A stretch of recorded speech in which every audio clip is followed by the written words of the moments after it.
자, 민수기 35장 12절. 이는 너희가 복수할 자에게서 도피하는 성을 삼아 살인자가 회중 앞에 서서 판결을 받기까지 죽지 않게 하기 위함이니라. 아멘. 신명기 19장 6절. 그 사람이 그에게 본래 원한이 없으니 죽이기에 합당하지 아니하나 두렵건대 그 피를 보복하는 자의 마음이 복수심에 불타서 살인자를 뒤쫓는데 그 가는 길이 멀면 그를 따라잡아 죽일까 하노라. 그래서 도피성이라고 하는 건 멀리 두지 말라고 얘기했습니다. 가까이 두라는 거예요, 도피성을. 그래서 각 사람들이 사는 성이 있잖아요. 그 도피성이 거기랑 가깝게 있어야 돼요. 왜냐하면 멀리에서 막 한참 도망가는데 뒤따라오는 사람이 달리기를 더 잘하고 그 사람은 지치지도 않고 그러면 그냥 잡혀 죽잖아요. 그래서 빨리 도망갈 수 있도록 고속도로처럼 쫙 만들어 가지고 그 길은 빨리 그쪽으로 갈 수 있도록 이렇게 만들어 놔야 돼요. 막 꿀탕꿀탕 이렇게 해놔서도 안 되고 반듯하게 해놓고서 빨리 거기로 도망치도록 그렇게 해야 된다는 걸 얘기하는데요. 그러니까 이제 도피성이 사람을 죽인 사람을 이제 도망가게 해서 거기서 숨어 살도록 그렇게 만들어 놓은 게 이제 도피성이라는 걸 알겠죠. 이 도피성이라고 하는 거를 여러분 뭐라고 얘기했어요? 우리는 무덤과 같으다, 교회와 같으다 이런 얘기를 했어요. 그리고 감옥과 같으다 했어요. 근데 율법의 감옥인데 주님을 만나면 이제 은혜를 깨달으면 그게 복음이 된다 이런 얘기 했고요. 만약에 주님을 제대로 깨닫지 못하면 그게 너무 억압되는, 이제 거기서 나가면 죽으니까 거기만 있어야 되니까 이게 억압되는 감옥과 같다, 이제 이런 얘기했어요. 율법이라고 하는 게 그렇습니다. 율법이 뭐예요? 여러분, 율법이 뭐예요? 그러면 이제 뭔데 이러겠는데, 율법이 누구예요? 그러면 하나님이에요. 율법은 하나님입니다. 그러니까 율법이라는 게 나쁜 게 아니에요. 그런데 그게 율법이라는 게 법으로 딱 정해진 거기 때문에 그거를 지키려고 하다 보면 참 힘들어요. 그래서 예수님이 오셔가지고 그냥 율법이 되신 예수님이 이 땅에 오셔서 자기가 율법이 되셨어요. 그러니까 이 율법이라고 하는 건 내가 하나씩 지키려고 하면 어렵지만 율법이라는 말씀이 내가 돼버리면 그러면 율법은 자동적으로 지켜지게 되겠죠. 그러니까 이 율법은 우리를 보호하려고 써놓은 거지, 사실 어떻게 보면 이 율법이 우리를 억압해서 괴롭히려고 쓴 거는 아닌 거죠. 왜냐하면 이런 거죠. 가정에 가면 울타리를 쳐놓고 아이들 나가면 위험하니까 요 안에서 이렇게 놀으라고 이렇게 울타리를 쳐줍니다. 그 울타리를 율법이라 그러는 거예요. 그러니까 성경 말씀에 이 율법이라는 이 울타리는 우리로 하여금 벗어나지 마라. 벗어나면 네가 방종하게 되니까, 그러면 죄 가운데 살게 되지. 그러면 율법의 중앙으로 자꾸 들어와서 율법 울타리 안에서 살아라는 거예요, 이게. 근데 그 율법이 율법으로 지키려고 하다 보면 이게 율법이 돼서 억압된 감옥이 되는 거예요. 그런데 이게 나를 보호하는 은혜다라고 복음을 깨닫게 되면, 이 안에서 예수님을 발견하게 되면 이 안에서가 얼마나 안전하고 행복한 건지를 깨닫게 되는 거예요. 그래서 그거를 복음이라 그러는 거예요. 율법을 제대로 잘 복음을 만나면 그걸 은혜를 깨달아서 살게 된다, 이런 얘기입니다. 그러니까 율법 자체가 나쁜 건 아니라고 바울도 얘기했죠, 그죠? 율법 자체가 나쁜 건 아닌데 그 율법이 여러분에게 억압을 주게 되면 그게 여러분의 감옥과 같이 되는 것이다. 그래서 거기서 해방되고 율법에서 벗어나게 하기 위해서 예수님이 오셨다, 이런 얘기를 하신 거죠. 그러니까 율법에서 벗어난다는 말은 너를 이렇게 억압하는 데서 자유를 주게 하려고. 그러니까 율법이 없으면 방종하는데 율법이 있으면 그 안에 갇혀 살게 되는데 율법에서 자유하게 되면 벗어나서 은혜로 살게 된다는 거예요. 이렇게 만들려고 예수님이 오셨다는 얘기입니다. 자, 율법과 복음에 대한 차이를 얘기하는 거예요. 이거를 분명하게 알고 있어야 지금 여기 도피성을 깨달아요. 그러니까 도피성이라고 하는 걸 여러분이 도피성 그러면 도망치는 장소, 우리는 한마디로 교회 이렇게 하면 끝, 이렇게 생각한다고요. 근데 그렇게 접근하면 그냥 단순히 교회, 그것도 교회도 진짜 하나님께서 인도하는 교회인지도 잘 모르고 그냥 교회 그러면 다 그냥 도피성인 줄 아는데 그런 게 아니라고요. 그러니까 도피성의 의미를 깨달아야 된다는 겁니다. 자, 이해가 되겠죠? 자, 도피성이라는 원래 단어가 어떤 단어냐 썼냐면요, 도피성이라는 단어가 미크라트라는 단어를 썼어요. 미크라트라는 이 단어가 도피, 피난처라는 의미의 단어인데요, 이게 어디서 나온 단어냐면 카라트에서 나온 단어예요. 카라트라고 하는 이 단어는 어떤 단어냐면 이런 단어예요. 그러니까 미크라트인데 카라트에서 나왔으니까 카라트의 장소를 얘기하는 거예요. 미라는 거예요. 그러니까 카라트의 장소. 그러니까 카라트가 무슨 의미를 가지고 있냐면요, 불구자를 만든다는 단어를 가지고 있습니다. 불구자를 만든다. 여러분이 이 세상에서 온전하게 살고 있는데 교회 왔더니 자기가 소경이래. 교회 오기 전에는 몰랐는데 교회 왔더니 여러분이 거지래. 교회를 다니기 전에는 몰랐는데 교회 왔더니 여러분에게 하는 말이 다 불구자고 장애인이래. 소경이고 다리 저는 자고 죽은 자래. 그러니까 몰랐는데, 나가 있을 때는, 원래는 교회 안 다닐 때는 몰랐는데 교회 왔더니 순 바보 병신을 만드는 거예요. 여러분 여기 와서 나 온전한 사람이야, 나 대단한 사람이야, 나 교만해도 돼, 나는 이런 사람 있어요? 특별히 우리 교회 오면 그런 사람 없어요. 그렇게 한 사람 하나도 안 알아줘요. 우리 교회 오면 처음에는 모르고 왔다가 알아줄 줄 알고 모르고 왔다가 한참 설교 듣다가 나중에 보면 다 이해해요. 내가 형편없는 사람이었구나, 은혜 아니면 내가 살아갈 수가 없구나, 이거를 깨달아요. 우리 교회 오면. 이 진짜란 말이에요. 이걸 도피성이라 그러는 거야. 도피성이라는 미크라트라는 원래 단어가 어떤 의미라고요? 불구자를 만든다, 장애인을 만든다는 단어예요. 그래서 도피성에 들어가면 거의 반병신인 거예요. 왜냐하면 못 나오니까. 밖에 온전하게, 자기가 온전해야 어디도 돌아다니고 왔다 갔다 하고 그럴 거 아니에요. 그런데 도피성에 들어가면 꼼짝 못해요. 밖에 못 나오니까. 대제사장이 죽을 때까지 못 나와요. 그러니까 이거는 완전히 불구자죠. 장애인이고. 그러니까 한마디로 말하면 다른 사람들이 이 사람을 상대할 수가 없는 사람이 되어버리는 거예요. 자, 여러분, 교회 다니면서 다른 사람들이 여러분을 굉장히 상대할 만하다고 생각할 만한 사람이 여기 앉아 있나요? 다른 사람들이 볼 때 여러분을 대단하다고 보던가요? 그렇지 않아요. 그렇게 보는 건 뭔가 잘못 배운 겁니다. 여러분을 볼 때 뭔가 상대할 수 없을 만큼 좀 이상하다고 느껴져야 되는 거예요. 다른 사람들이 볼 때. 그게 진짜 그리스도인인 거예요. 도피성 안에 살아가는, 교회 안에 살아가는 주님의 사람들이라는 거죠.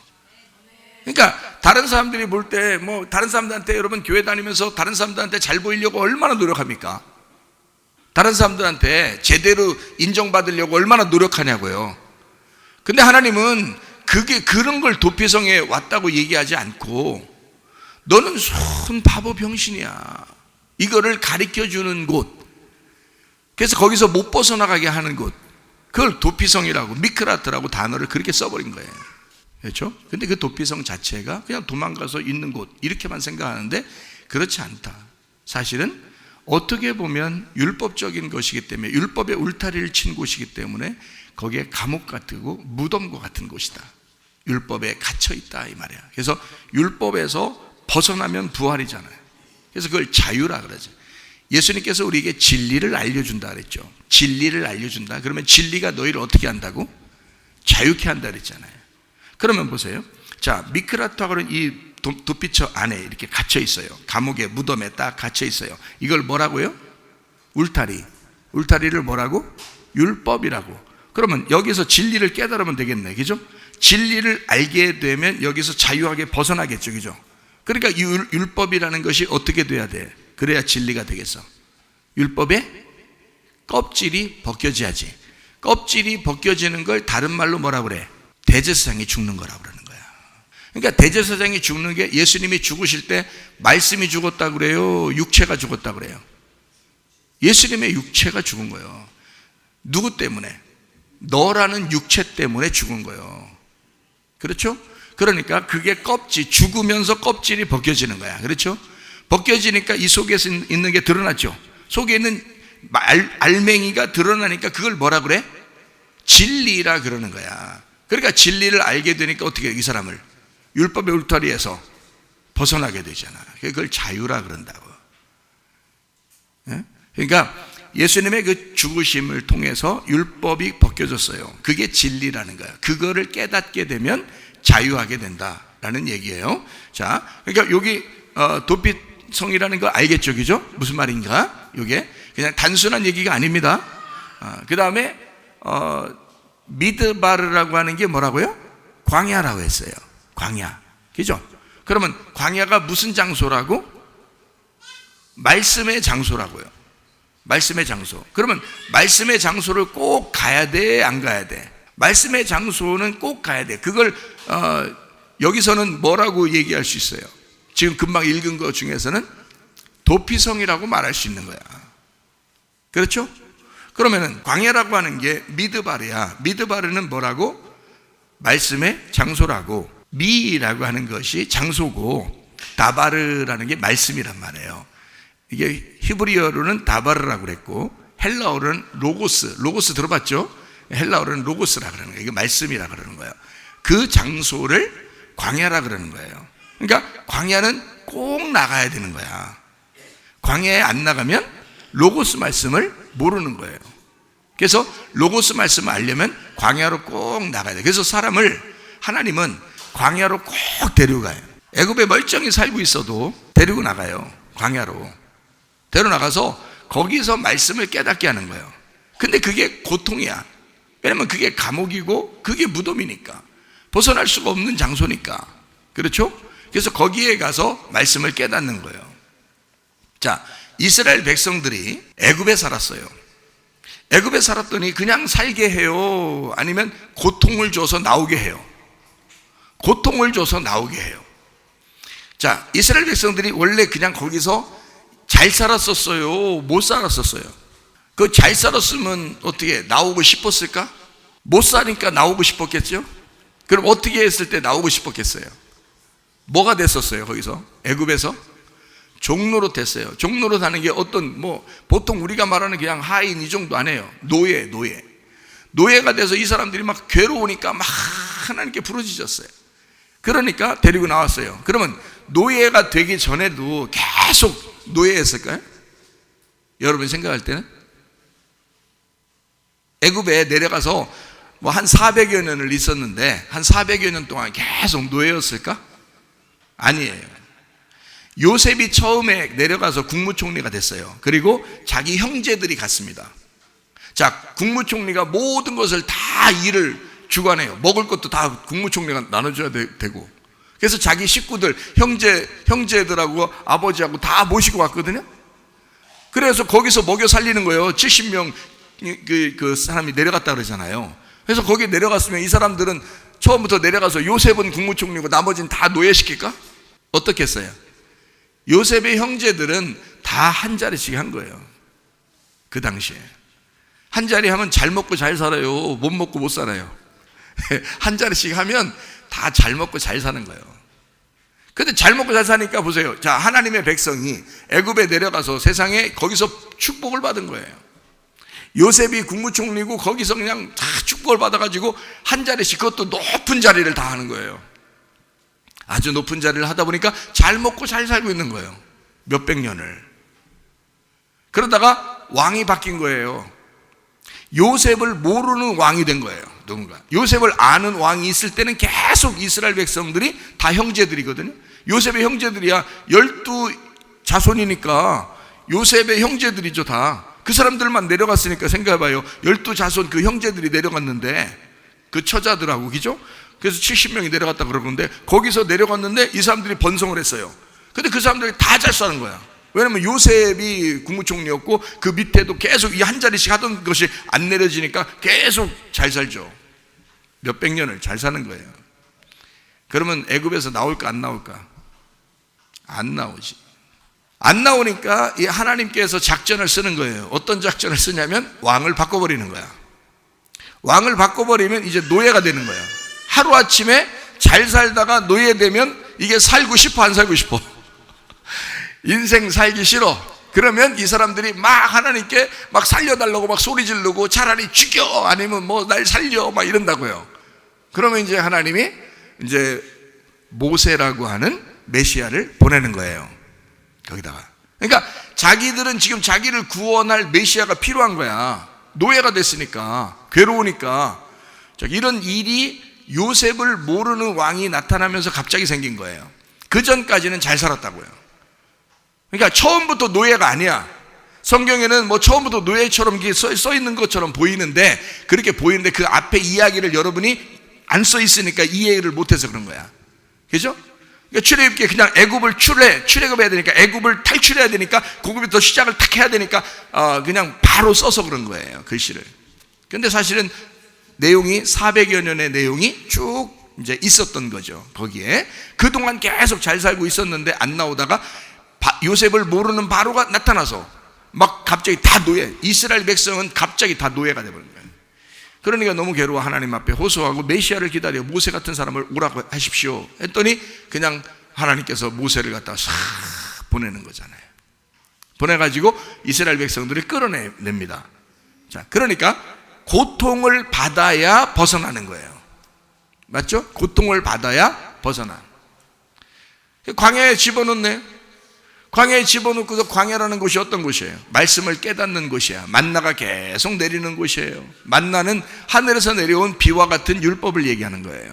하나님의 말씀. 그래서 하나님의 말씀이 있는 곳. 자, 이 광야에 만나가 내리는데 가나안 땅으로 들어가면 만나가 계속 내려요? 끝나요? 끝난다고요. 그때부터는 이제 어떻게 해요? 율법으로 하늘에서 소낙비처럼 만나를 내려줘서 먹여요? 아니면 가나안 땅에는 농사 져야 돼? 농사를 져야 돼. 자, 여러분이 이제 이 율법의 말씀을 깨닫고, 여러분이 말씀을 깨닫고 복음을 알고 은혜를 깨달으면 이제 어떻게 돼요? 여러분은 마음을 기경해야 되는 거야. 그래서 마음 안에서의 영과 진정으로, 영과 진리로 예배를 드려야 하는 시간이 돼야 된다는 거지. 이게 이제 마음의 예배, 영과 진리의 예배라 그러는 거예요. 율법의 예배가 아니고, 이거를 이제 신령과 진정으로 예배드린다라고 했죠. 영과 진리로 예배는 하나님이 찾으신다는 거예요. 그런 마음을 찾으신다. 그렇게 되는 거죠. 좋았을 때는 나오질 않아요. 그런데 어려워지니까 나오게 돼요. 그러면 하나님의 어떤 사이클이라는 건 어때요? 반드시 어렵게 만든다는 것입니다. 그렇죠. 어렵게 안 만들었으면 안 나오겠죠. 자, 우리나라도 마찬가지로 전 세계적으로 교회가 지금 시대, 마지막 때라고 그러면 지금 어떤 시대를 걸어가고 있냐면 교회가 핍박을 당하는 시대에 왔습니다. 앞으로는 더 그럴 거고요. 그러면 교회가 핍박을 당할 수밖에 없다고, 이 일은 왜 일어나는 거예요?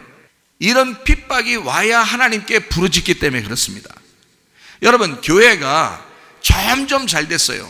초대교회 이후로 예수를 믿는 사람들이 들어가는, 교회가 들어가는 나라마다 다 부강하고 잘 됐습니다.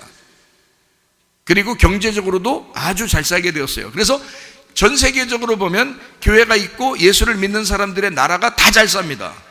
그런데 이제 마지막 때가 되면 어떻게 돼? 이대로 그대로 두면 예수 믿는 사람이 다 잘 살게 되니까 그냥 부자로 편안하게 살겠죠. 여러분도 그냥 잘 되면 우리 복 받았는가 봐 이렇게 생각하죠. 근데 그게 진짜 복이 아닐 수도 있는 거예요. 진짜 복은 예수님이거든요. 그러니까 말씀을 깨달아야 되니까 광야로 끌어낼 거라고요, 여러분을. 그러려면 여러분 반드시 어떻게 하겠어요, 여러분을?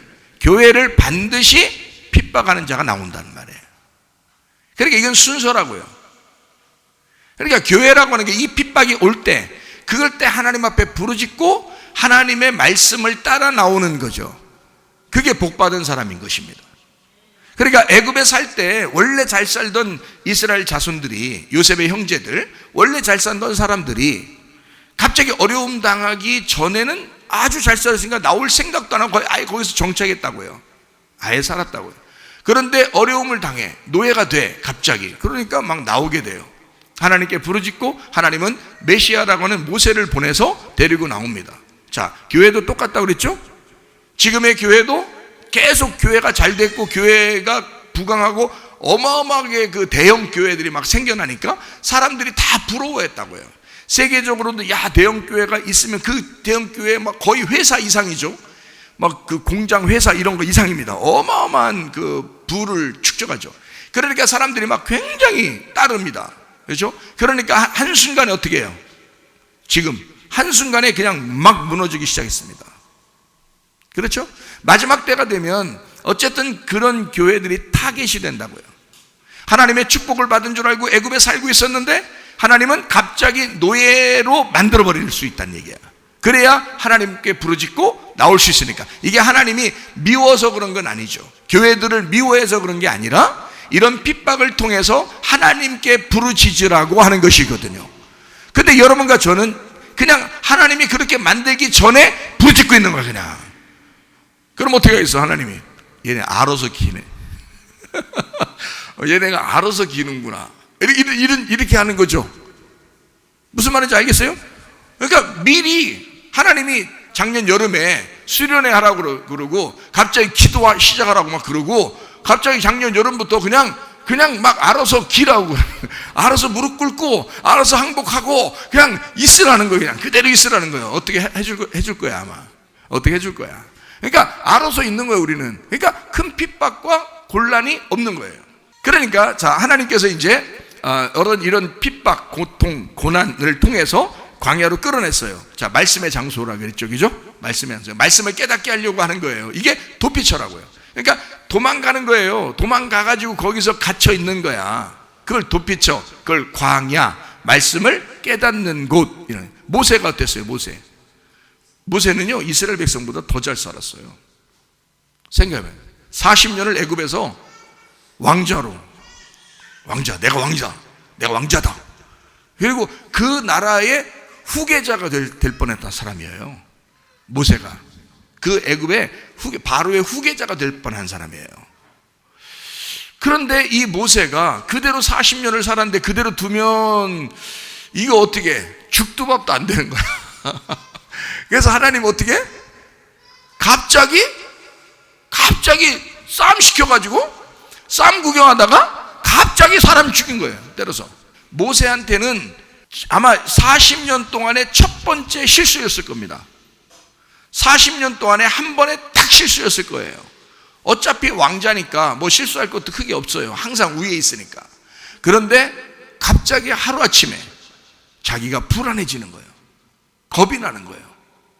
정치적인 어떤 다른 사람들과 막 경쟁을 해야 되는 거예요. 갑자기 자기가 누군가가 자기를 이렇게 일러 바쳐가지고 저 사람이 누굴 살인했다 이러면 이게 들통나기에 딱 알맞은 거예요.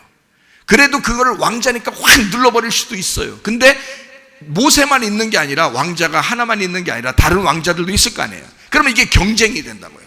야당 여당처럼 이렇게 된단 말이에요. 그러니까 모세가 아마 그거를 생각했을 수도 있어요. 이러다가 내가 못 견디면 어떡하지? 내가 망하면 어떡하지? 나를 죽이면 어떡하지? 내가 이러다가 저 사람들한테 당하면 어떡하지? 이래서 아마 도망갔을 수도 있습니다.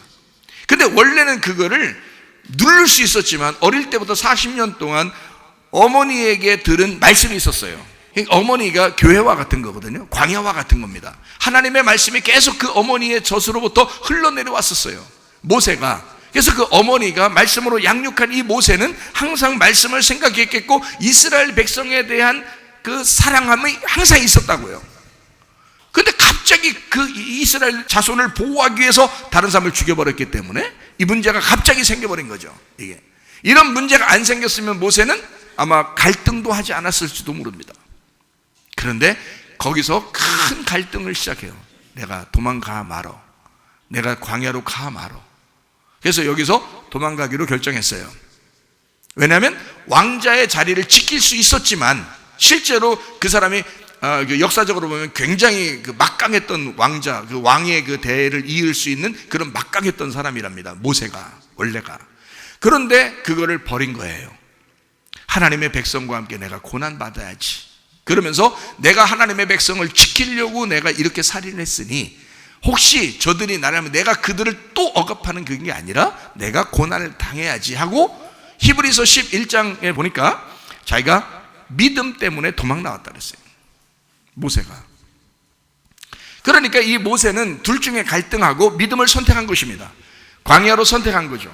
자, 이런 살인이 없었다면, 그런 문제가 안 생겼다면 도망 나오지 않았겠죠. 그러면 이 살인이라는 이 문제가 모세를 광야로 끌어낸 것입니다. 그렇죠. 그러면 이 살인이라는 문제가 모세한테는 나쁜 거였어요, 좋은 거였어요? 좋은 거였다. 뭐 좋다 나쁘다 이거보다도 하나님의 계획이었다는 것입니다. 자, 여러분에게도 누구나 여러분이 가만히 그냥 편안하게 살 수 있었는데 어떤 문제가 생길 수 있다는 겁니다. 원수 같은 사람이 생길 수도 있는 거고, 미워할 사람이 막 생길 수 있는 거고요, 문제가 막 갑자기 터질 수도 있는 거고요, 갑자기 아플 수도 있는 것입니다. 그럴 때는 하나님께서 뭔가 계획을 세우고 있는 것입니다. 여러분에게 무슨 말인지 알겠어요? 지금 이스라엘 백성도 똑같았죠. 모세도 똑같았죠. 뭔가 하나님의 계획이 있었다는 거죠. 그 하나님의 계획에 거기에 딱 있으면, 지금의 교회도 마찬가지죠. 교회를 하나님이 얼마나 사랑하십니까? 만약에 하나님이 자기의 피로 사신, 이 하나님의 피로 사신 교회를 그냥 보호하고 지킬 것 같았으면요, 그냥 아무 문제 없도록 막 그냥 지키면 되거든요. 근데요, 핍박을 당하게 합니다. 고난을 당하게 합니다. 이상하죠? 네, 그것은 오히려 나쁜 의미라기보다는 하나님이 우리로 하여금 하나님께 부르짖으라고, 하나님께 기도하라고 그런 문제를 우리에게 발생하게 한다는 거죠. 이해가 돼요? 자, 욥이라는 사람이 원래 그냥 평탄하게 잘 됐었어요. 잘 살았었어요. 근데 어느 날 갑자기 하나님하고 사탄하고 둘이 싸우다가 말다툼이 일어난 거예요. 아니, 하나님하고 사탄하고 둘이, 욥은 그냥 땅에서 잘 살고 있는데 갑자기 둘이 막 얘기하다가 욥 한번 후레쉬 보자는 거예요. 그래가지고 하나님이 이제 자존심상 이거 자기가 욥을 칭찬했었기 때문에 그래도 네가 아무리 후레쉬해도 욥은 괜찮을 거야 하면서 당당하게 사탄한테 대적하고, 그리고서 이제 한번 해보라는 거예요. 그랬더니 사탄이요, 욥을 작살냈습니다. 욥만큼 작살난 사람은 없어요. 어마어마하게 작살내버렸어요. 자, 욥이 막 고난이라는 게, 내가 왜 태어나다 죽지 않고 내가 왜 이렇게 살아서 이런 고생을 하나 하고 엄청나게 울부짖습니다. 하나님께 얘기죠. 이게 뭡니까? 하나님, 이게 뭡니까? 잘 되다가 못 살게 되면요 더 힘들거든요. 못 살다가 잘 사는 건 할 수 있어요. 근데 잘 살다가 못 사는 건, 이건 힘든 거야. 이스라엘 백성들이 애굽에서 잘 살다가 요셉을 모르는 왕이 나타나서 노예 삼아버리면 그게 힘든 거예요. 막 부르짖는 거예요. 근데 그게 축복이라는 거죠. 욥이 그런 사실이 없었다면, 그런 고통이 없었다면 욥은 진짜 그냥 사는 거였습니다. 근데 욥에게 그런 고통이 오니까 하나님 앞에 막 부르짖어요. 그리고 하나님은 결국에 하나님이 나타나시죠. 나타나서 하나님이 욥에게 그래요. 네가 뭐가 그렇게 잘났냐 그러죠. 네가 뭐가 그렇게 잘났냐. 그때 욥이 자기가 막 얻어 터진 것처럼, 하나님에게 한 쇠 몽둥이로 맞은 것처럼 그냥 하나님의 보복을 당한 것 같은 거예요. 하나님의 복수를 당한 것 같은 거예요. 그래서 넘어졌습니다. 쓰러졌어요. 이제 항복한 거죠. 하나님, 내가 가만히 보니 내가 죄인입니다. 그 전에는 죄인이라는 생각을 못한 거예요. 근데 하나님이 그냥 한 방 팍 매겨버리니까 자기가 죄인이라는 걸 깨달았어요. 하나님, 내가 모태부터 죄인이네요. 모태 쫄보라는 게 있고 모태 솔로라는 게 있고 그러는데, 모태 죄인이네요. 내가 모태 죄인입니다 하니까 하나님 어떻게 해요? 그래, 이제 알겠느냐 해놓고 2배로 축복해 줍니다. 2배의 축복이라는 건, 성경에 2배는 항상 장자죠. 장자는 누구예요? 우리의 장자는 누구셔? 예수님이죠. 맏아들 되신 분이 예수님이란 말이에요. 그러니까 나중에 결국 욥이 받은 건 어떤 축복이었다? 장자라는 맏아들 예수님을 받게 되었다라는 말이죠. 그래서 예수님의 고통을 담당하는 역할을 구약에서 한 사람, 이게 욥이라는 사람이 되었다. 욥의 고통, 그죠? 그게 주님의 고통이었다. 요나라고 하는 사람이 3일 동안 뱃속에, 물고기 뱃속에 들어갔어요. 고통당했죠. 정해진 시간이 3일이었기 때문에 다행인 거죠. 좀 더 오래 있었으면 못 나왔을 수도 있습니다. 근데 3일 동안 있다가 나오게 됐어요. 자, 자기 뜻대로 그렇게 됐어요? 그렇지 않아요. 하나님이 준비한 물고기였습니다. 여러분에게도 마찬가지예요. 모든 질병과 가정의 문제, 이런 자기도 모르는 어떤 휘몰아치는 바람과 같은 것들이 있어요. 광풍이 막 불어오죠. 감당할 수 없을 때가 있습니다. 그때는 뭐 하라고 하는가? 하나님이 부르짖으라 그러는 거예요. 하나님이 일부러 그런 것을 허락하는 거예요. 하나님이 허락하지 않으면 허락하지 않으면 뭐 한 가지라도 뭐 되는 게 아니다. 그러니까 하나님이 다 허락하셨기 때문에 이렇게 되는 거라는 것이. 마귀는 원래 우리를 넘어뜨리려고 있는 존재고, 하나님은 우리를 그 마귀가 넘어뜨릴 때 우리를 보호하려고 지키시는 분이란 말이에요. 그러니까 하나님은 계속 우리를 보고 있어요. 그러면서 그 사람이 그렇게 울부짖는 소리를 하나님은 듣고 계신다는 얘기예요. 자, 애굽에서 이스라엘 백성들이 막 울부짖을 때 출애굽기에 보면 하나님께서 어떻게 하셨다 그래요? 그들의 울부짖음을 내가 들었다 그랬어요. 이해가 되십니까? 그게 있어야 끌려 나오기 때문에 그렇습니다. 자기 스스로들 하나님 나를 구원해 주십시오, 나를 구출해 주십시오, 나를 여기서 제발 탈출시켜 주십시오라고 고백하도록 만들어 놓는 거예요, 하나님이. 자, 마귀는 뭐 얼싸좋다 하고 이 사람을 넘어뜨려서 완전 짓밟아 버리려고 하겠죠. 그러나 하나님은 피할 길을 반드시 내놓고 있다. 광야라고 하는 피할 길, 율법의 말씀이 내려오는 그 광야라는 피할 길을 내놓고 있다. 이해가 되시겠습니까? 하나님의 놀라운 방법이에요. 여러분에게는 이 세상에서 피할 길이라는 교회로 오게 한 거예요. 교회는 사실 상처받은 사람들이 교회에 오는 것입니다. 힘든 사람들이 교회에 오는 것입니다. 그리고 교회에 와서 자기가 또 힘들어져 봐야 아는 것입니다. 편한 사람이 교회에 와서 힘들어져 보면 하나님께 부르짖게 되고, 그 다음에 주님, 내가 다른 건 다 포기해도 주님 포기할 수 없습니다 라고 될 때 그 사람을 2배의 축복을 주셔서, 다른 것도 잘 되게 하겠지만 하나님의 말씀이라는 예수 그리스도를 주시는 거죠. 그게 진짜 축복이라는 겁니다. 그거 받게 하려고 고통을 잠시 허락하는 겁니다. 이거를 우리가 좀 깨달으셔야 된다 이거죠. 이거를 알면 성경 여기서 말하는 도피성, 그리고 복수하시는 하나님에 대해서 이해할 수가 있는 거예요. 복수하시는 하나님. 자, 복수하신다, 그리고 용서하신다. 자, 어떻게 제가 여러분에게 이야기했냐면 이렇게 이야기했어요. 가장 큰 복수, 가장 멋있는, 가장 잘된 복수는 뭐냐? 용서다 이랬어요. 자, 제가 이야기하는 것을 여러분이 잘 들으셔야 돼요. 그냥 이건 툭 던져놓는 거예요. 잘 들으시면 이해가 됩니다. 이게 하나님의 말씀이니까. 자, 복수하는 것과 용서라는 말이 반대예요, 같은 말이에요?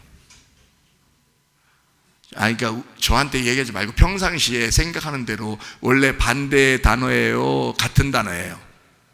원래 반대의 단어죠, 그죠? 그런데 지금 목사님은 뭘 얘기하려고 그러는 거예요?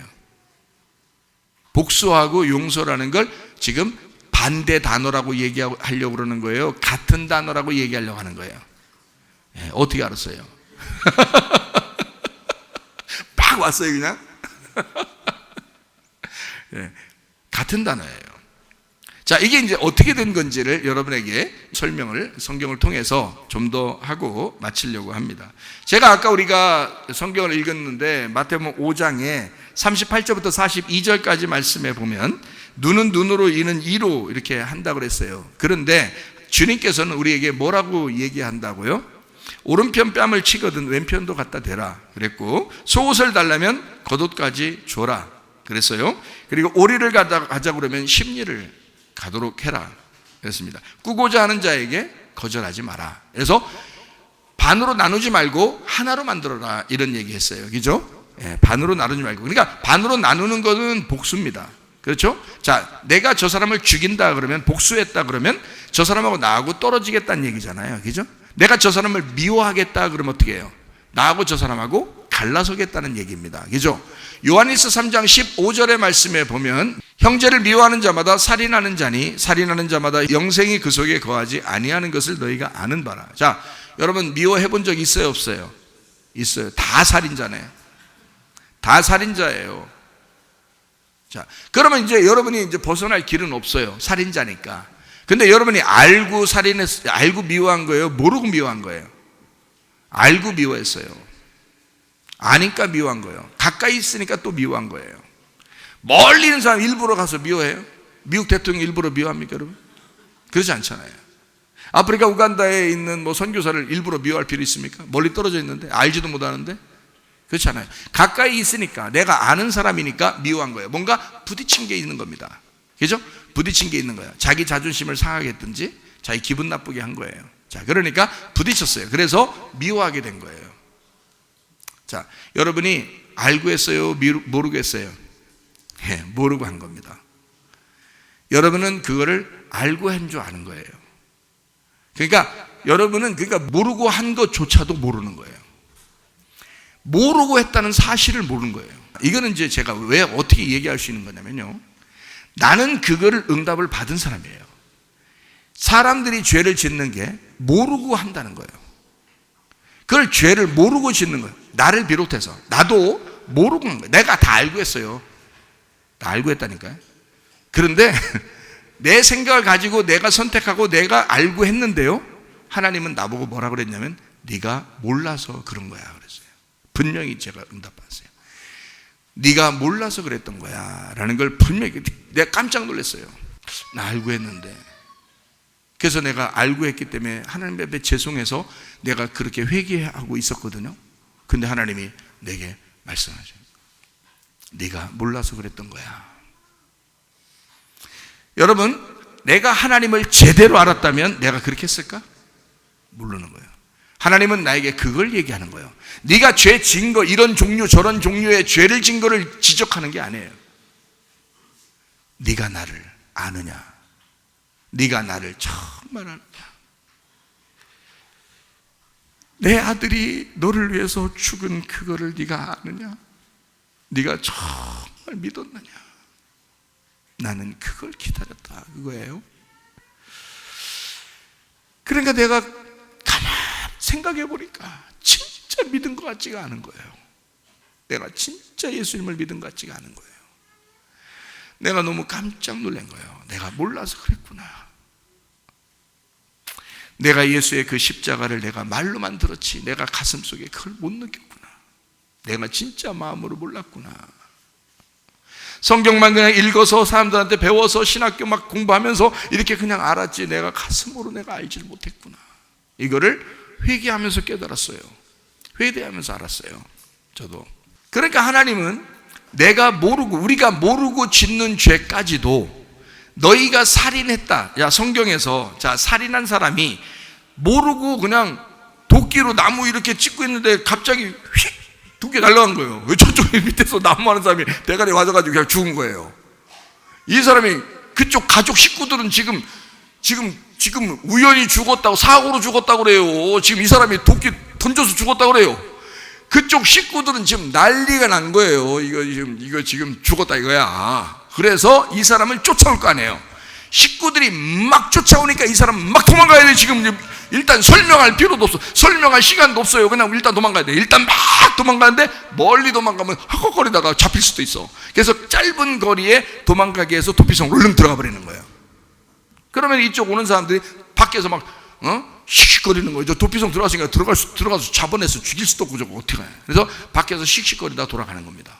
그러니까 이 사람은 지금 실수로 죽인 거예요. 자, 여러분이 사람을 죽였거나 욕심했거나 무슨 짓을 했거나 이런 게요, 여러분 알고 했겠어? 가만히 생각해봐. 아니, 그냥 괜히 자기 그냥 숨기고 도망가려고 괜히 그냥 아닌 것처럼 하려고 여러분 그렇게 말하지 말고, 진짜 여러분 생각해보라고. 하나님을 알았으면 이렇게 죄 졌겠냐고. 여러분이 진짜 하나님을 알았다면 그런 죄 졌겠어요? 안 진다고. 하나님 못 만나서 그런 거예요. 하나님을 제대로 못 만났어요. 그래서 모른 겁니다. 하나님을 모르기 때문에 그런 거예요. 자, 이해가 되시겠어요? 그래서 하나님은 여러분의 모든 죄를 뭐라고 얘기하면 너희들이 실수한 거야. 너희들이 모르고 그런 거야. 그래서 너는 어디로 도망 나와야 돼? 도피성으로 도망와야 돼. 도피성으로 도망와. 그러면 그 율법 안에 내가 널 가두어 놓고 너를 꼼짝 못하게 할 거야.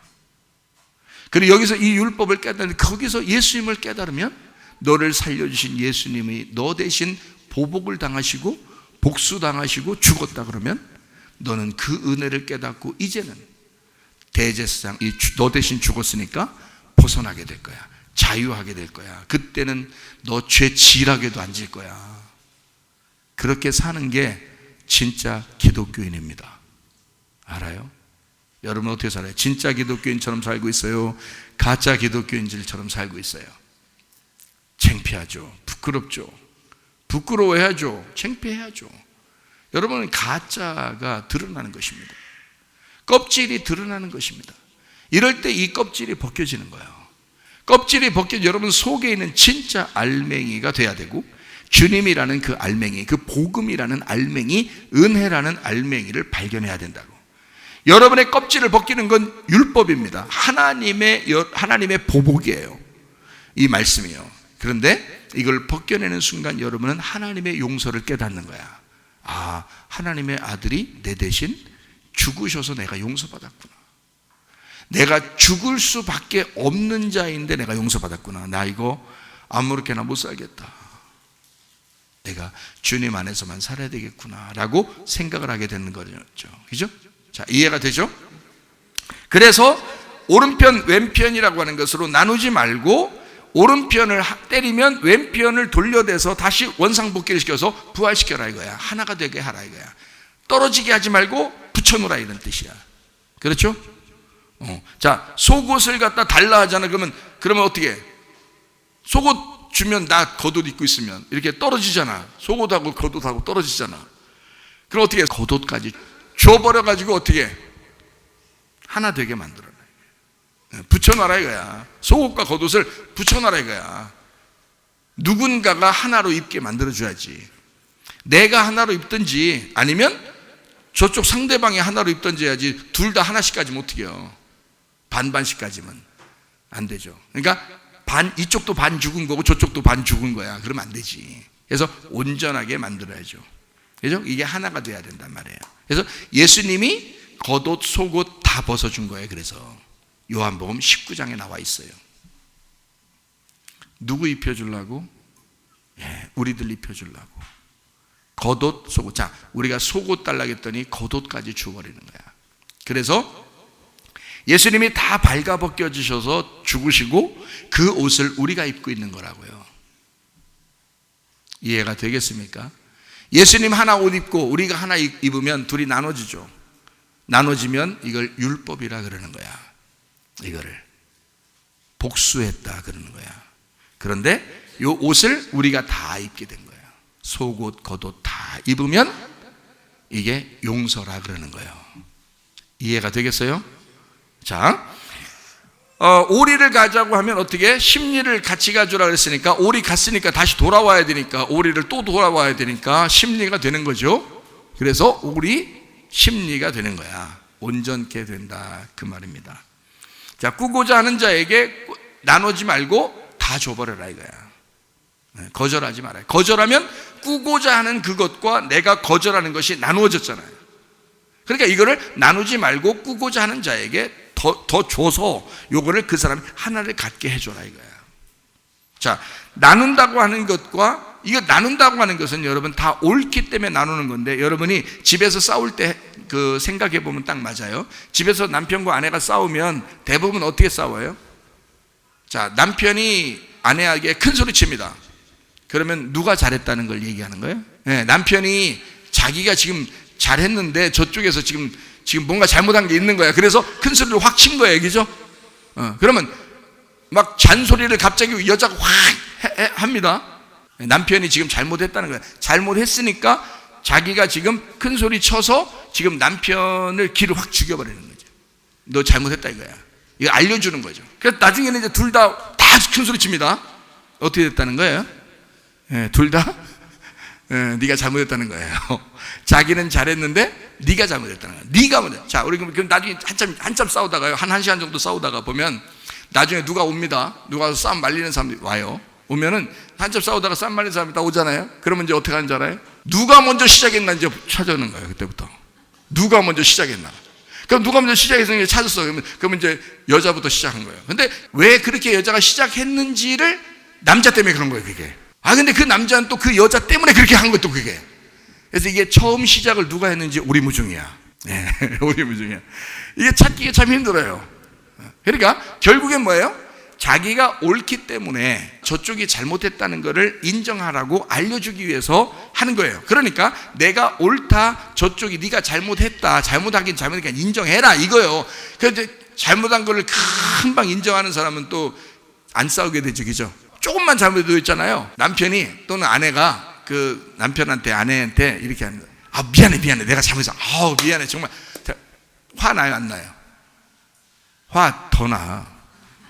왜 그러냐면 이거를 계속 그러니까 금방 미안해. 좀 이따 내일쯤 또 미안해. 그렇게 잘하는 사람들은요 나중에 더 승질나는 게 그게. 그렇죠? 어쨌든 그렇게 해도 승질나고 그렇게 안 해도 승질나요. 일단 뭐 잘못했다, 잘했다 요것 때문에 그런 거거든요. 다 그렇죠? 얘기할 때 보면 그죠? 자, 그러면 그게 뭐예요? 창세기 3장의 선악과입니다. 그게 선악과를 잡수신 거예요. 그게 선악과를 먹은 거예요. 그러니까 모든 죄는 다 어디서 온 거예요? 선악과에서 온 거예요. 선악과는 그게 원래 나쁘다는 얘기가 아니라 선과 악을 알게 하는 지식의 나무예요. 여러분 성경을 창세기 3장을 잘 보면 어떤 진짜 과일나무라고 써있지 않습니다. 그런 말이 아니라 성경은 선과 악을 알게 하는 지식의 나무라고 써있어요. 그러니까 선과 악을 알게 된 거를 말하는 거예요. 그러니까 사람 보세요. 자, 저 사람하고 나하고 나누는 것은 뭐냐면 내가 옳고 네가 그르다는 겁니다. 그래서 싸우게 되는 거고 화가 난 겁니다. 그러니까 이게 갈라지는 거죠. 나누어지는 거죠. 하나님이 우리에게 원하는 건 뭐예요? 부부가 하나 되듯이 서로 연합하여 하나가 되라. 이게 에이레네, 평강이라는 단어입니다. 구약에서는 샬롬, 그게 완성되었다, 완전했다 이렇게 되는 겁니다. 그거를 누가 이루었냐면 예수님이 안식이 되셔서 이루신 거예요. 그러니까 여러분 속에도 안식이 들어오셔야 됩니다. 평강이 들어오셔야 됩니다. 그래서 이게 예수가 들어오면 하나를 만들어요. 나누지 않고 하나를 만든다. 반드시 자기가 옳기 때문에 상대방을 그러는 겁니다. 자기가 잘못한 거 없어요. 그래, 너 잘났다. 그래, 너 잘났다. 제가 해주고 싶은 말이에요. 그래, 네가 오라. 네 잘났어. 그러니까 너 오라, 맞아. 그렇지만 그게 선악과야. 저 사람이 잘못한 거 맞아. 저 사람이 잘못한 거 맞는데 그걸 누가 꼭 예수님 시대 때 했냐면 바리새인들이 그랬어요. 바리새인들이 꼭 죄인들을 향해서 꼭 자기는 괜찮고 저 죄인들은 아주 잘못했다고 계속 얘기를 했어요, 예수님한테. 그러니까 예수님은 그게 듣기 싫은 거야. 그래, 너 잘났어. 너 잘났어. 율법적으로 네가 얼마나 잘났는지 한번 봐라. 그러면서 야, 사람이 음욕만 품어도 너 가늠한 거야. 요한에서 3장 15절에 읽었죠? 우리가 미워만 해도 그 살인한 거야. 그거 다 주님의 말씀들이에요. 주님의 말씀들을 제자들이 쓴 겁니다. 욕심을 부리면 이미 탐욕을 가지면 이미 도둑질한 거야. 이 도둑놈아. 그런 거죠. 그러니까 바리새인들을 향하여 예수님은 정확하게 얘기를 합니다. 다시 말하면 너는 네가 나빠서가 아니라, 내가 볼 때 네가 나빠서가 아니라 너희가 옳다. 그러나 다른 사람을 판단함으로써 다른 사람하고 둘이 돼서 갈라졌기 때문에 네가 가른 거야. 이렇게 가르는 걸 아는 지식의 나무가 선악과인데 그게 네가 선악과란 얘기예요. 예수님은 선악과가 아니고 생명나무로 오신 겁니다. 살려주려고. 그래서 이걸 연합시킨 거예요. 선, 악을, 어둠과 빛이 하나야. 죄인과 하나님이 하나인 거야. 요거를 예수님이 중간에서 죽으심으로써 붙여놓는 거거든요. 너 죄인인 거 알아. 너 어둠인 거 알고 너 죽은 자야. 너는 사망이야. 그러나 생명이 오셔서 그 사망을 부활시키려고 한 거죠. 그죠? 어둠을 빛으로 만드시려고 한 거죠. 주님이 하나님과 우리를 만나시게 서로 연합하도록 평강하도록 한 거예요. 그래서 예수님이 부활하고 난 다음에 제자들한테 평강할지어다 첫 번째 그런 겁니다. 왜? 그게 무슨 단어니까? 그냥 야, 마음이나 편안하게 가져 이런 말 아니에요. 진짜 그런 평강인 줄 알았다면 정말 착각입니다. 하나님하고 너희가, 내가 너희와 하나가 되었다 이 말입니다. 그게 에이레네라는 단어예요. 이건 놀라운 것입니다. 주님께서 하필이면 그 단어를 썼다는 얘기예요. 왜 그러냐면 하나니까. 우리는 떨어진 게 아니야. 내가 죽을 때, 십자가에 죽을 때까지만 우리는 둘이 떨어진 거야. 그러나 십자가에 죽어서 이제 아버지 하나님으로부터 내가 보복을 당했다. 내가 하나님 아버지의 복수극에 내가 당해버렸다. 그러나 나는 거기서 너를 위해 죽었다. 이제는 내가 너를 용서할 차례다. 그러므로 우리 평강하자, 우리 연합하자, 우리 하나가 되자. 이게 하나님의 말씀이에요. 그래서 오른편, 왼편, 속옷, 겉옷, 오리, 심리 이런 얘기를 하는 거예요. 예수님이. 무슨 말인지 이해가 되시겠죠? 예, 그러니까 뭔가 복수한다 이 말은 나눈다라는 말이고요. 용서한다라는 말은 하나가 되자라는 말입니다. 그렇죠? 예, 용서한다 그러면 서로 하나 되자 하는 얘기고요. 그래서 일부러 여러분에 대해 해코지한 사람을 나 용서합니다. 물론 연락이 닿아서 그렇게 얘기할 수는 있겠죠. 뭐 전화 문자라도 남길 수 있죠. 내가 지난번에는 옛날에는 내가 이것 때문에 참 큰 상처를 받았는데 이제 용서한다. 내가 말씀 듣고 이제 말씀 순종해야지. 이제 그럴 때 됐지. 이제 그럴 때가 됐잖아. 이제 내가 그러니까 용서한다라고 문자를 보냈어요. 그 사람이 전혀 몰라. 뭔 얘기야 이게? 이게 지금 뭔 얘기지? 더 갈등이 일어나서 잠을 못 자 그 사람이. 피해를 주는 거예요. 그렇게 하면. 자, 그런 얘기가 아니라고요. 여기는 성경은 그런 얘기가 아니라고요. 하나님과 나와의 관계를 얘기하는 거예요. 예수님하고 나와의 관계를 얘기하는 거예요. 적어도 다른 사람에게 미워하지 않고 다른 사람에게 해코지하지 않는 그런 건요, 자연스럽게 그냥 돼야 되는 것입니다. 왜 그러냐면 예수님이 속에 들어와서 하나 되자고 사는 사람은 그냥 자연스럽게 하나 되고 싶어 해요. 그거는 일부러 여러분이 한 사람 이름 적은 거 지워가면서 용서한다고 그런 말 아닙니다. 그렇게 안 해도 돼요. 그래서 100개인데 90개 정도는 했는데 이 사람이 용서 다 하다가 90개 정도 했는데 그 다음에 죽었어. 10개가 남았어요. 어떡하지? 10개 남아가지고 이 10개가 회개가 안 돼가지고 주님 만나면 이 10개 회개 안 한 것 때문에 주님 만나면은 하나님이 막 심판할 것 같죠, 여러분? 안 그래요. 우리는 일부러 미련한 사람과 찾아서 교제할 필요는 없습니다. 지혜로운 사람, 다시 말하면 죄를 지었어요. 그러면 경고할 수 있어요. 그죠? 책망할 수 있어요. 그러나 회개한다는 말은 주님께 돌아왔다는 얘기예요. 하나님과 하나가 됐다는 얘기예요. 그러면 그 사람을 용서할 수 있습니다. 그죠? 네, 그러면 용서한다는 말은 뭐라고요? 나 너 용서할게. 이걸 용서라고 그랬어요. 하나가 됐다는 걸 얘기했어요. 하나가 되는 교회가 되었다 이 말입니다. 이게 용서라고요. 그러니까 주님도 우리에게 용서, 하나됨, 교회, 하나님의 성령이 오셔서 하나 되게 하셨다. 그래서 그런 거예요. 성경이. 알겠죠? 그러니까 구약의 율법과 신약의 그 은혜, 다시 말하면 구약의 복수극과 신약의 그 용서함이라고 하는 것은 원래 하나였던 겁니다. 제가 이거를 좀 더 설명하고 마치도록 하겠어요. 자, 우리 마태복음 6장 14절 15절 말씀. 너희가 사람의 잘못을 용서하면 너희 하늘 아버지께서도 너희 잘못을 용서하시려니와 너희가 사람의 잘못을 용서하지 아니하면 너희 아버지께서도 너희 잘못을 용서하지 아니하시리라. 이렇게 돼 있죠? 잘못을 용서하면 어떻게 한다고요? 하나 됐다고요. 잘못을 용서하지 않으면요, 둘이 나누어졌다고요. 그러면 이 자체가 용서가 안 된 거라고요. 하나님이 우리를 용서하지 않아서 그런 말 한 게 아니에요, 이 말이. 그러니까 한마디로 말하면 이 말은 무슨 말이냐면 네 마음이 계속 아플 거야. 그것 때문에 너는 계속해서 그 율법으로 살아가게 될 거야. 그 율법이 너를 계속 정죄하며 살 거야. 너는 어차피 그 보복이라는 그 복수심 때문에 나누어서 살게 될 거야. 나눔으로 살게 될 거야. 나누어 준다는 얘기가 아니에요. 나눔으로 살게 될 거야. 하나됨이 아니라 나눔으로 살게 될 거야, 이 말입니다. 자, 무슨 말인지 이해가 되시죠? 여러분, 사람들 보면은 참 어지간히 운명이 더러운 집안들도 있어요. 그죠? 귀신이 그 집안의 운명으로 타고 내려옵니다. 다른 집으로 가지 않습니다. 그 집안에만 내려옵니다. 그 집안에 내려오는 귀신들이 따로 있어요. 자기들네 집안에.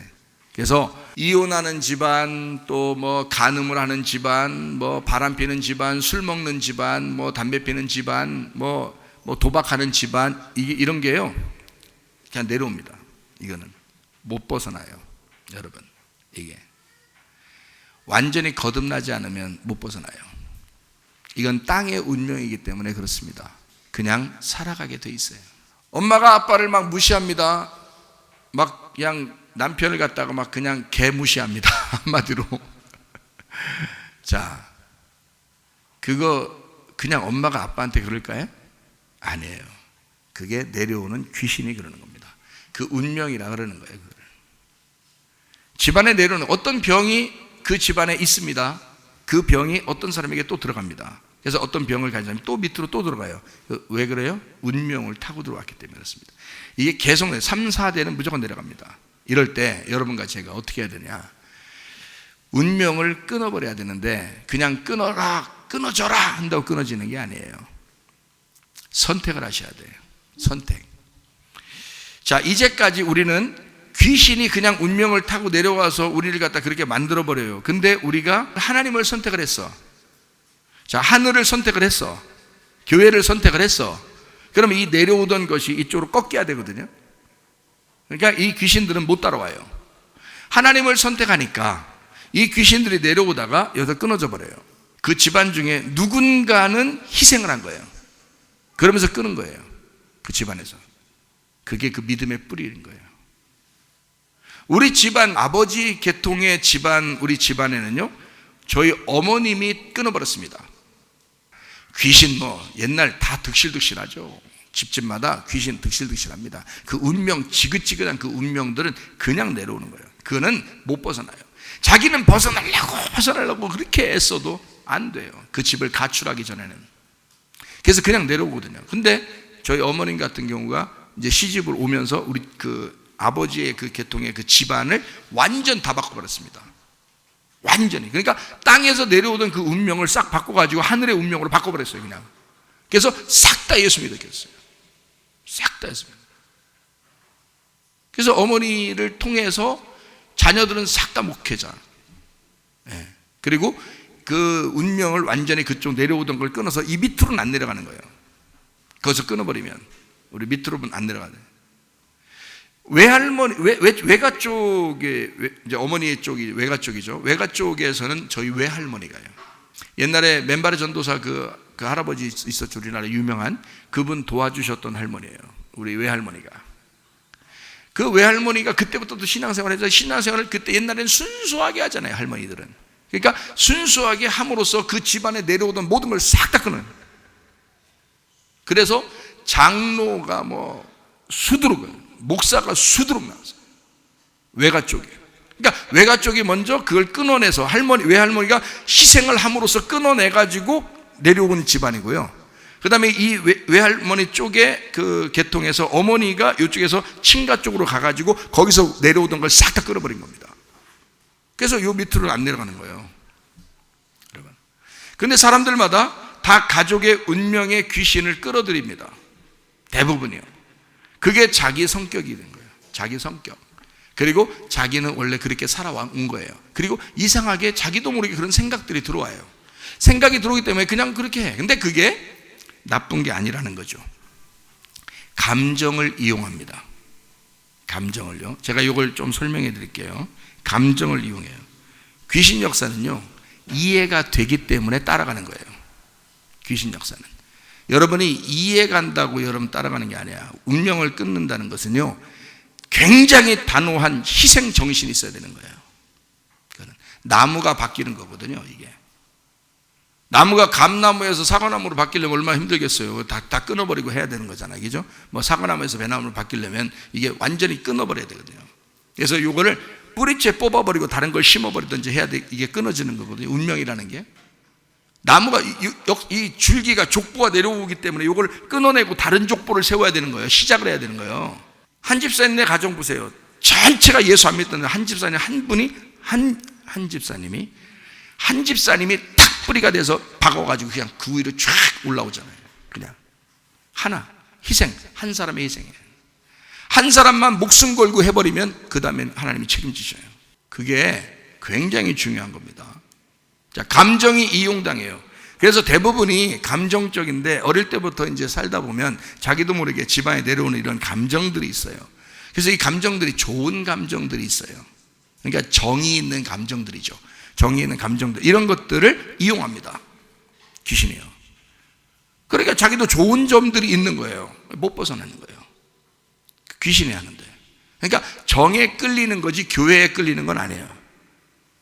정에 끌리는 거지 하나님께 끌리는 건 아니야. 정에 끌리는 거지 말씀한테 끌리는 게 아니야. 이상하게. 그게 가족들이 끌어내는 거야, 자기를. 못 벗어나죠.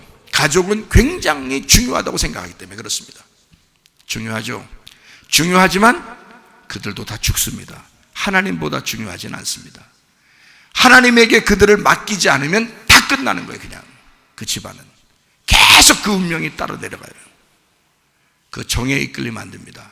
아내가 남편에게 정에 이끌려서 꼼짝 못하고 남편 하자는 대로 다 삽니다. 거기에 매여서 운명대로, 그 남편의 운명대로 그냥 쭉 따라가 버리는 거예요. 그 밑으로 계속 또 내려가는 거예요. 그게 자기가 끊어내야 되는데 자기가 못 끊어내면 계속 흘러내려가는 거예요. 아내에게 남편이 그냥 막 끌려갑니다. 근데 그 집안에 내려오던 어떤 감정들이 있단 말이에요. 그러니까 그게 이해가 돼. 그러니까 거기로 끌려가는 거예요. 교회보다는 우선이 여기에 우선이 있는 거예요. 교회보다는 여기에 우선. 그러니까 따라가는 거예요, 이렇게 자기는. 근데 그게 좋은 거라고 생각하는, 착한 거니까, 마음 착한 거니까, 정이 있는 거니까. 근데 못 끊어냅니다.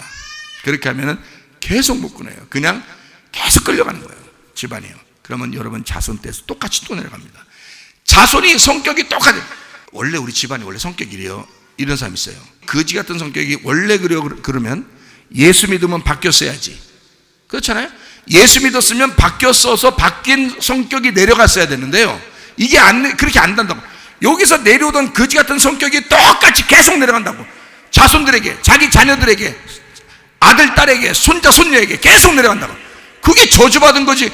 그게 그대로 내려가는 게 저주받은 거예요. 자기 집안에 독특한 뭘 독특해? 그게 예수가 와야 독특한 겁니다. 예수가 와야 그게 다 특별한 것이 되는데 계속 끌려다니다 그 운명대로 그냥 흘러가는 거예요. 못 끊어낸 거예요. 감정에 휩싸였기 때문입니다. 그래서 여러분, 마음이 움직이는, 감정에 끌리는 생각이니까 선악과도 먹는 거예요. 봐요. 하와가 뱀이 와가지고 내려 먹어 알았어, 그렇게 했어요? 아닌 거야. 먹으면 좋을 것 같은 거야. 느낌에 먹으면 좋을 것 같으니까 먹은 거예요. 누구를 판단할 때 자기가 잘한 것 같은 거야. 그러니까 먹는 거야. 그렇게 인정하는 거야. 이해가 되니까. 선악과를 먹을 때도 하와가 이해가 된 거예요. 이해가 되니까 먹은 거예요. 이해 안 되면 안 먹어요. 이해가 된 거야. 한마디로 말하면 여러분, 가정에 내려오는 그런 운명, 가정에 내려오는 귀신의 어떤 성격들, 이런 특성들, 그게 다 이해가 되니까 따라가는 거예요. 이해가 안 되면 안 따라가죠. 선악과도 감정에 호소하는 겁니다. 선악과를 이 여자의 감정에 호소하니까 따라간 거죠. 여러분에게도 귀신과 운명이 여러분에게 감정에 호소합니다. 야, 우리 가족이 이러면요, 교회고 뭐고 그냥 하나님이고 교회고 뭐 그냥 다 뒷전이요. 우리 가족이 우선 아니야 이러면서, 이거 감정에 호소하는 거죠. 운명적으로 그 사람들은 못 끊어냅니다. 그 귀신은 계속 밑으로 내려가게 돼 있어요. 누군가는 희생해야 돼요. 끊어내려면 하나님에게 여러분 가족들을 맡기셔서 돌려보내셔야 됩니다. 사무엘이라는 사람이 왜 나타났어요? 한나 때문에 나타난 거예요. 한나가 자기 집안에 내려오던 것을 끊어내고 하나님의 집에 맡겨버린 거예요. 이 아이를 끊어내서 이쪽으로, 하나님 쪽으로 던져버린 거예요. 한나가 모세가 왜 모세가 되냐면 그 어머니가 이 모세는 이미 죽은 목숨이다라고 하는 것을 알고 모세를 하나님께 던져버린 겁니다. 운명을 그날 끄는 거예요. 아이에게 젖을 먹이면서도 이 아이, 너는 나의 아이가 아니라 이스라엘 백성의 모세고 너는 하나님의 종이 되어야 된다라고 가르쳤을 거란 말이에요. 이해가 돼요? 그를 자기 품에 품고 자기 아들로 키우려고 했겠어요? 이미 죽은 목숨인데? 생각해 보시라고요. 선악과는 감정에 호소합니다. 그렇기 때문에 이해가 되는 거예요. 땅에서 생활할 때 보면 이해가 되는 거예요. 그러나 하나님 보실 때는 너는 귀신의 운명을 끊어내지 못하는 사람이구나. 너는 계속 끌려가게 돼 있다. 그러면 너네 집에 내려오던 단명하는 거, 무슨 질병 있는 거, 무슨 문제 있는 거 계속 끌어안고 네 아들, 딸, 네 손자, 손녀가 계속 가져갈 거야. 그거. 근데 우리 집안은 우리 어머니가 끊어버렸어요. 우리 외할머니가 끊어버렸어요. 완전히 끊어버렸어요. 그래서 그 밑에는 열매가 장로, 목사, 뭐 하나님 믿는 사람들이 수두룩하게 거의 다 믿습니다. 안 믿는 사람 거의 없어요. 한 사람의 희생 때문에 완전히 바꿔버리는 거예요. 이거를 운명 끊었다 그러는 거예요. 여러분 자녀들 어떻습니까? 여러분 손주들 어떻습니까? 자신 있습니까? 여러분 운명 끊어야 돼. 귀신의 운명을 끊어야 돼. 그래서 무슨 생각이 딱 들으면 이게 지금 하나님 주신 마음인지 이게 지금 귀신이 주는 마음인지 금방 분별해야 돼. 그래서 우리 교회에서 항상 주장하던 게 있어요. 세 가지 중요한 게 있다 해서 뭐 중심으로 살아라는 게 있어요. 뭐예요? 하나님 중심, 말씀 중심, 교회 중심. 이건 하나님 거예요. 이건 하나님 거라고. 이건 하나님을 분별할. 이건 분명히 하나님 쪽에 있는 거예요. 이걸 선택하면 무조건 성공하는 거야.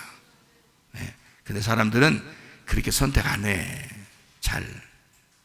대부분이 안 돼요. 자기가 그 운명을 끌어안고 그 밑으로 또 대물림할 거거든.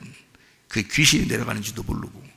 저는요 귀신 쫓아내면서 귀신하고 많이 얘기해 봤습니다. 근데요 대부분 사람들은 그 귀신에게 넘어집니다. 못 이겨요. 못 이겨요. 여러분 귀신 다 끊어내고 하나님의 성령의 충만함이 있으시기를 바랍니다. 여러분 그렇게 승리하셔야 돼. 하나님 성령의 사람이 돼야지 교회까지 와서 말이요 이런 도피성에 와서 하나님 안에서의 불구자, 이 세상에서 불구자처럼 살려가려고 도피성에 왔는데 여기서 어영부영하면 되겠냐 이거야. 안 되죠. 미크라트 불구자로 만드는 이곳에 와서 하나님 나는 반병신입니다. 하나님 없이는 살아갈 수가 없습니다. 주님께 그렇게 말씀으로 살아가려고 하는 나 광야에 왔습니다. 나 가나안 땅 바라보면서 광야에서 여기 하나님 없으면 나 못 삽니다. 하나님이 우리를 구름기둥으로 불기둥으로 인도하는 거 따라가지 않으면 나 못 삽니다. 큰일 납니다. 그렇게 하나님만 따라가는 그런 사람들이 되셔야 합니다. 자, 복수라는 것을 한번 단어를 생각해 볼까요? 민수기 35장 12절 이는 너희가 복수할 자에게서 도피하는 성을 삼아 살인자가 회중 앞에 서서 판결을 받기까지 죽지 않게 하기 위함이니라 이랬습니다. 그 복수라는 게 뭔지 여러분한테 설명하는데요. 가알입니다. 가알이라는 이 복수라는 단어예요. 이게 무르다, 값을 지불하다, 복수하다. 참 희한한 단어예요. 이게 내용이 뭐냐면 친척이 되다라는 단어예요. 배상하다라는 단어입니다. 구해내다라는 단어입니다. 참 희한하죠? 자, 복수라는 단어인데 복수하면 여러분과 제가 생각할 때는 그냥 확 그냥 복수해버리면 끝나는 그런 영화에서나 보는 야 복수해서 확 복수 이렇게 하면 끝나는 건데 그게 복수 같은데 야 저 사람 내가 복수해버려야지 이렇게 하는 것 같은데요. 성경은 우리에게 뭐라고 가르쳐 주고 있냐면 가알이야. 이 복수하는 자가 가알이야. 뭐냐면 값을 지불한다, 무르다, 복수하다, 친척이 되다, 배상하다, 구해내다, 계산할 게 남아있었네 이런 단어입니다. 그러면 이제 영화에서 복수하는 거예요. 내가 너한테 계산할 게 좀 남아있지 이러면 이제 그건 죽는 거예요. 그 앞에서 영화 같은 데서 그러잖아요. 계산할 게 좀 남아 있었네. 내가 좀 계산 좀 해야지. 이러면 죽는 거예요. 그 자리에서. 복수하는 거거든요. 그게 복수라는 가할이라는 단어인데요, 친척이 되는, 배상하는, 무르다, 값을 지불하다. 자, 값을 지불하다 배상하는 게 어디서 일어난 사건이에요? 십자가에서 다 배상해 버렸잖아요. 하나님이 다 값을 치렀다고, 예수님이 빚을 다 갚았다고 그랬잖아요. 테텔레스타이 그랬잖아요. 값을 다 지불했다 그랬잖아요. 값을 다 했잖아요. 그러니까 그게 그 십자가에서 값을 다 지불했다라고 예수님이 테텔레스타이라고 하는 그 단어, 그렇게 다 지불해서, 값을 지불해서 나 이제 모든 빚을 다 끝냈다, 죽으시면서 하시는 말씀이거든요. 다 이루었다, 그런 거거든요. 다 빚을 갚았다, 그 말이에요. 그게 뭐라고요? 이게 복수했다, 그 말이에요. 자, 무슨 생각이 들어요? 하나님의 복수가 좀 독특하네. 하나님의 복수 방법이 좀 독특하네. 자, 누구에게 복수한 거야? 원래는 죄인인 우리에게 복수하셔야 돼, 하나님이. 그 복수하겠다는 자가 그 복수해야 할 우리들을 살려주고 자기 아들에게 복수해버린 거야. 눈물이 나겠어, 안 나겠어, 아버지 하나님이? 하나님 아버지가 눈물 나겠어, 안 나겠어? 그 십자가에서 자기 아들을 보복하신 거야. 그게 용서라는 거야. 계산을 해버린 거야. 거기서 배상을 한 거야.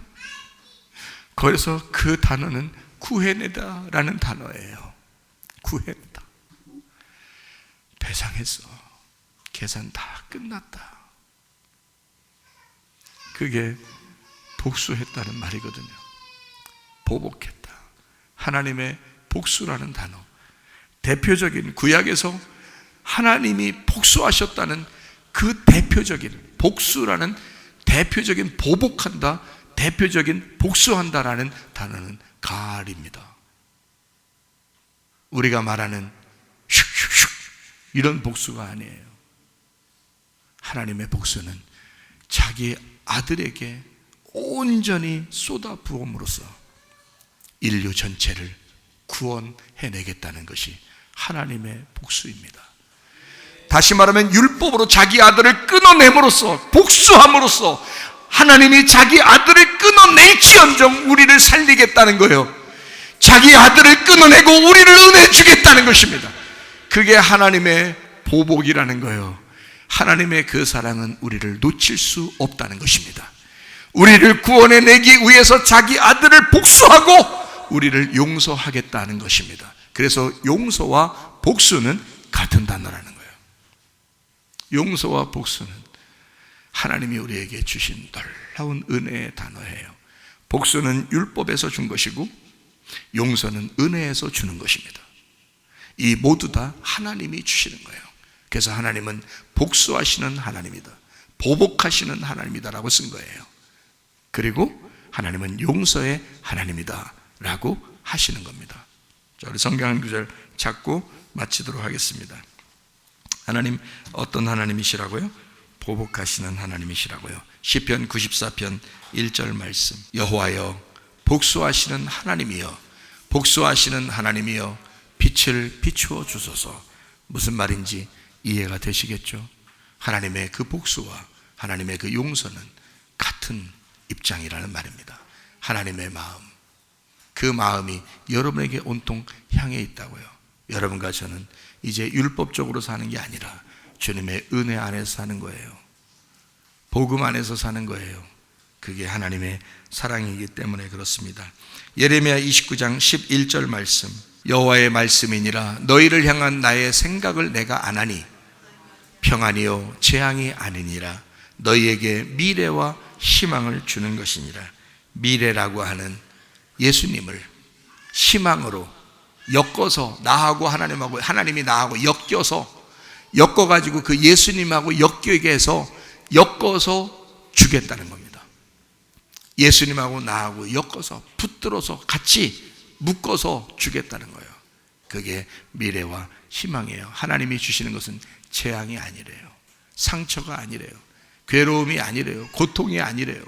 그 고통과 괴로움과 슬픔, 상처는 여러분 스스로가 받는 것입니다. 여러분 스스로가 죄를 지음으로써 그 벌을 스스로에게 내리는 거예요. 그래서 스스로에게 그 벌을 내려서 자기가 상처를 받고, 자기가 괴롭고, 자기가 불안하고, 자기가 힘들고 두렵다는 겁니다. 그러나 하나님이 우리에게 주시는 것은 연합이요, 샬롬, 완전함이요, 평안입니다. 재앙이 아니니라 너에게 미래와 희망, 예수 그리스도와 엮이게 해서 그리스도 예수로 하나님이 받으시도록 하시겠다는 겁니다. 그게 하나님의 사랑인 거예요. 여러분, 그 주님의 사랑 안에서 사시기를 바랍니다. 하나님 아버지, 주님의 은혜를 깨닫습니다. 복음을 깨닫습니다. 하나님, 율법의 하나님, 또 은혜와 복음의 하나님, 우리에게 깊이 우리를 사랑하셔서 무조건적으로 우리를 사랑하시는 하나님 아버지, 우리가 그 주님과 동행하다가 주님 만나게 도와 주시옵소서. 예수 그리스도 존귀하신 이름 받들어 기도 올리옵나이다. 아멘.